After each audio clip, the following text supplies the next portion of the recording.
ümumiyyətlə hərəkət orqanları üzrə artma sırası ilə düzəndə birinci mütləq şəkildə midcəyin sürfəsini düzəltəcəksiniz. Testləri var. 0'dır bunlarda hərəkət orqanı, düzdürmü? Sonra gəldi digər həşəratların sürfələrində isə normalda 3 cütüydü, düz deyilmi?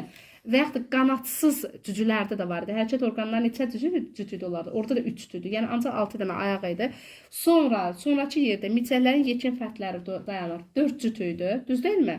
Sonra digər həşəratlar, kəpənəklər və yaxud qanadlar dayanacaq. Onlarda da hərəkət orqanlarının sayı 5 cütüydü. Yəni 6 ayaq, 4 dənə qanad. Amma ən axırda tırtıl dayanır. Çünki tırtılda mən bayaqlar qeyd elədim.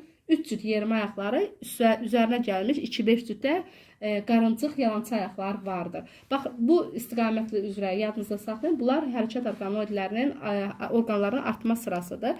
Sürfələrdən sonra, qısa müddətdən sonra çələyə bənzəyən puplar formalaşır. Pupdan sonra isə bildiyimiz yekun fərd formalaşır. Burada diqqəti çəkən nədir? Burada mozolan və göyünlər testlərə düşür və uşaqlar bunu qarışdırır. Yadınıza saxlayın uşaqlar, mozolanların yekun halda ağız aparatları olmur. Sual verəcəksiniz ki, bəs müəllimə, bu heyvanlar necə qidalanırlar? Mozolanlar yekun halda ağız aparatı olmur, zaten buna gərək də olmurlar. Mozolanlar yekun halda cütləşdikdən sonra yumurtalarını mal qaranı, yəni inəyin tüklərinin arasına qoyur və ondan sonra həşəratlar ölürlər. Yəni ağız aparatları olmadığına görə qidalana bilmirlər. Həmin tüklərin arasında çıxmış sürfələr, yəni bu tipdə sürfələr, həşəratın, daha dəqiq, heyvanın dərisini deşir. Heyvanın dərisindən daxil olur da hara? Deməli, dərinin altına və heyvanın dərisinin altındakı olan qan toxuması ilə qidalanırdı və bir müddətdən sonra artıq divarını deşdikdən sonra deməli sürfələr ikinci dəfə dərini deşir və üzə çıxır və onun üzərində pupa və onun üzərində də yekun fərdə çevrilirlər. Əlbəttə ki, belə bir mozolana yoluxmuş heyvan kütlə olaraq, kəskin olaraq arıqlayır. Çünki mütəmadi olaraq onun dərisi deşilir. Dəri 2 dəfə deşildiyinə görə onun dərisi gün dərisi analizində qətiyyən yararlı olmur. Heyvan kəskin arıqlayır, yemək yeyə bilmir, yem yeyə bilmir və əlbəttə ki, südün miqdarı da necə olacaqdır onda? Kəskin düşür və ona görə də o heyvanlara heç bir əhəmiyyəti yoxdur. Amma öküz göyünlər isə, göyünlər bunlardan fərqli olaraq bunların ağız aparatları vardır və yekun halda qidalanırlar. Anlaşıldı mı? Ağız qanadlar isə uşaqlar yadınıza saxlayın ki, ağız qanadlardan dişi ağız qanadlar qan sormağa sahibdirlər. Erkək ağız qanadlar bitki şirəsi ilə qidalanır. Dişi ağız qanadlar yumurta qoyduqlarına görə onlara qida maddəsi yetərin qədər daha çox tələb olunur. Çünki yumurtalar bilirsiniz kütləvi qida tələb edir.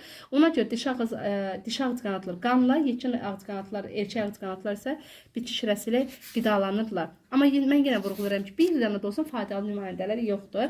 Sonuncu dəstəmiz isə deməli nədir? Pərdə qanadlar və zar qanadlardır. Arılardır. Bunlar xüsusi maraq və diqqət çəkən dəstədir uşaqlar. Arılar ağız aparatları gəmirici yalayıcıdır. Çünki bunlar həm maye ilə, nektarla qidalanır, həm də tozluq dənəsi ilə qidalanırlar. Deməli uşaqlar, bu arı ailəsi əslində başqa dəstələrdən qətiyyən kəskin olaraq fərqlənir. Bunlarda 5 dənə gözləri var, amma mən indiyənə qədər olan həşəratlarda neçə göz var idi? 2 dənə mürəkkəb idi, saplaqsız gözləri idi, fasetli idi. Amma bunlarda 2 dənə iri mürəkkəb göz, ortasına 3 dənə sadə göz yerləşmişdir. Neçə göz oldu uşaqlar? 5 göz oldu. Ayaqlarına baxın uşaqlar, 1, 2, 3 ayaq.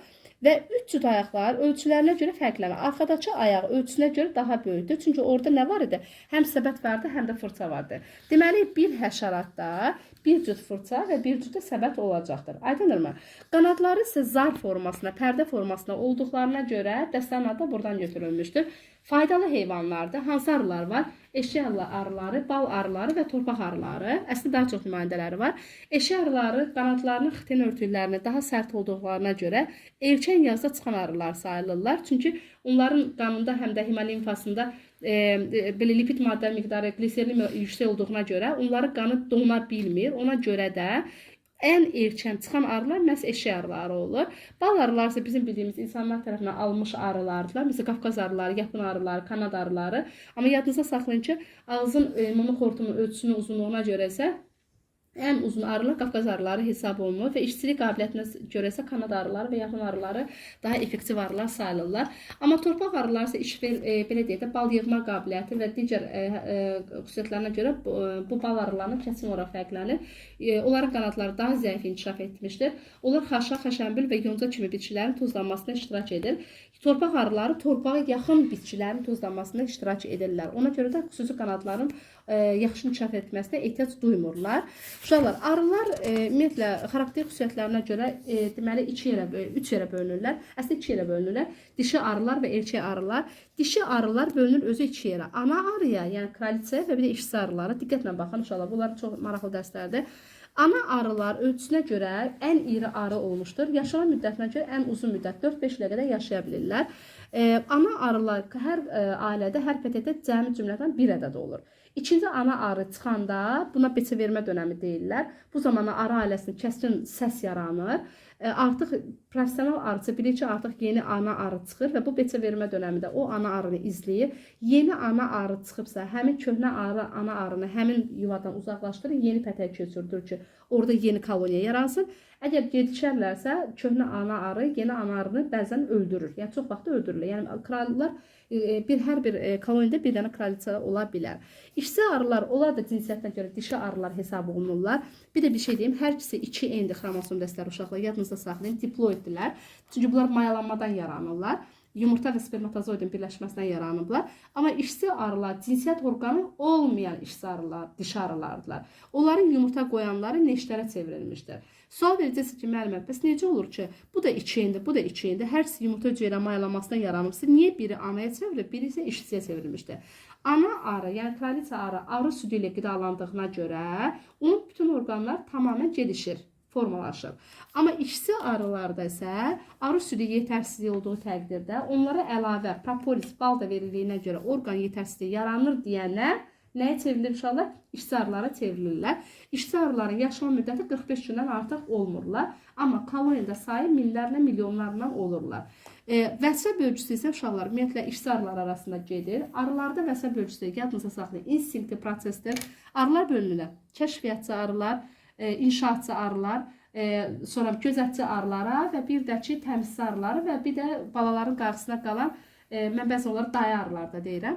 Ölçüsünə görə, başının ölçüsünə görə ən böyük arılar gözətçi arılardır. Yuvanın ağzında dayanırlar.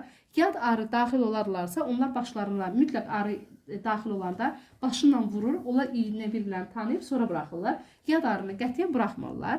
Kəşfiyyatçı arılardırsa, onlarda belə deyək də, qoxu qabiliyyəti daha iti olur. Onlar yeni sahələri tək-tək çıxarlar və əgər haradasa müəyyən bir çiçək görürlərsə, onlar geriyə doğru gəlirlər yuvaya. Xüsusi rəqsi hərəkətlərlə şirani miqdarını, çiçəyin sayını və neçə arının getmək lazım olduğunu rəqs hərəkətlərlə artıq ailələrinə bildirirlər. Yəni, əgər şirə azdırsa da az arı gedəcəkdir. Hətta məsafənin ölçüsünə qədər çox dəqiqliklə məlumat verə bilirlər. Sonra inşaatçı arılar isə yuvada yalnız pətəklərin qurulmasına iştirak edir. Onların başqa funksiyası yoxdur.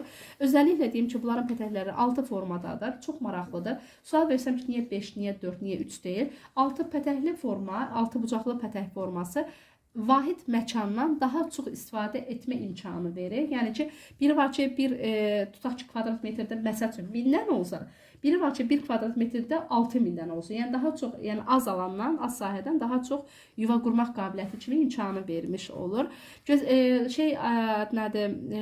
Daya arılarsa yumurtadan çıxmış. Baxın, ana arılar mayalandıqdan sonra yumurtalarını qoyur. Yumurtalardan çıxan sürfələrin qayğısına isə yalnız və yalnız dedim ki, daya arılar qalırlar, işçi arılar qalır. Ana arı qətiyyən sürfənin qətiyyən qeydinə qalmırdı. Sonra uşaqlar, burada 3-cü arımız qaldı, elçi arılardır. Elçi arılar isə yaşama müddəti 4-5 aydan artıq olmur. Ortalama bir pətəkdə 200-300 pətəyin ölçüsündən asılı olur, hətta 400-ə qədər çata bilər. Bir dənə olur ana, minlərlə, milyonlarla olur arılar, yəni elçi arılar, amma yüzlərlə olur hansılar? Elçi arılar. Elçi arının xromosom dəsti yadınıza saxlayın, N-dir, haploiddirlər. Elçi arılar yadınızda saxlayın. 2-ci nəsildən formalaşır. 1-ci nəsildən dişi arılar yaranırlar mayalanmadan. Hansı yumurtalar ki mayalanmamış qalır? Yumurta hüceyrə sadəcə olaraq spermatozoid yumurta hüceyrə toxunur. Amma mayalanmadan yumurtalardan, yəni partogenez yolundan yaranır nələr uşaqlar? Trutenlər. Elçi arıları nə dedi? Truten dedi. Yəni elçi arıların xromosom dəsti haploiddir, N-dirlər.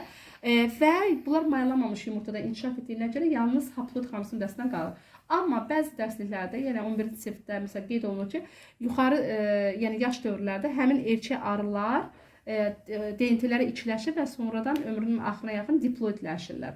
Anlaşıldı mı? Arılar yenə deyirəm ki, faydalı heyvanlardır. Baxmayaraq ki, uçma qabiliyyəti çox iti olsalar da, bu arılar ailələrini geniş şəkildə nəsillərini yaya bilmirlər. Çünki çöldə, bayırda olan arılar yalnız və yalnız işsi arılardılar. Anlaşıldı mı? Neşter sancma qabiliyyəti yalnız kimə məxsusdur uşaqlar? İşsi fərdlərə məxsusdurlar. Evçi arı ilə ana arı qətiyyən sancma orqanına sahib deyil, çünki cinsiyyət orqanları var. Ana arılar yalnız evçi fərdlərlə pətəkdən kənarda, çöldə cütləşdikdən sonra, cütləşmədən sonra evçi arılar artıq tələfata uğrayır. Artıq tələf olmuş arılar, hansılar ki steril qalır, hansılar ki maylanmamış arılar qalır, onlardan bir neçə yüzü gələn ilə saxlanılır, yazı saxlanır. Qalan arıların hamısı çıxdaş edilir, çünki qış dönəmi həmin arıların yetişdirilməsi çox böyük miqdarda enerji və zəhmət tələb edir. Və bu onlara da o əlbəttə ki lazım deyil.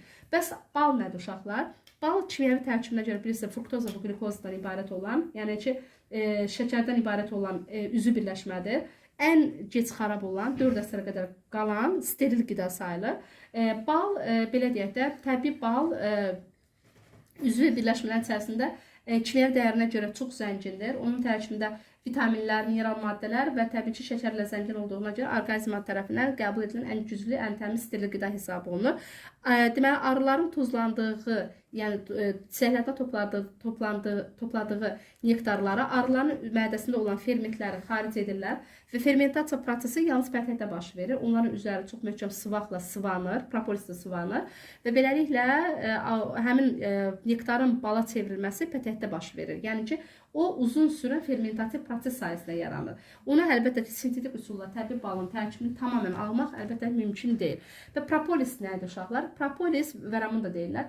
O arı yuvasının pətəyinin ağzında olan kimyəvi birləşmədir. Hər arı mütləq məsafədə qət etdikdən sonra yuvanın ağzına girəndə ayaqlarını sürtür və propolisin tərkibindəki olan antibakterial maddələr onun ayağında olan mikrobları məhv edir. Sonra arılar daxil olurlar yuvaya. Əks təqdirdə elə olmasaydı, onda nə baş verərdi? Yuvada olan fərdlər infeksiya, virusa yoluxa bilərdi və qısa sürədə pətək nə ola bilərdi?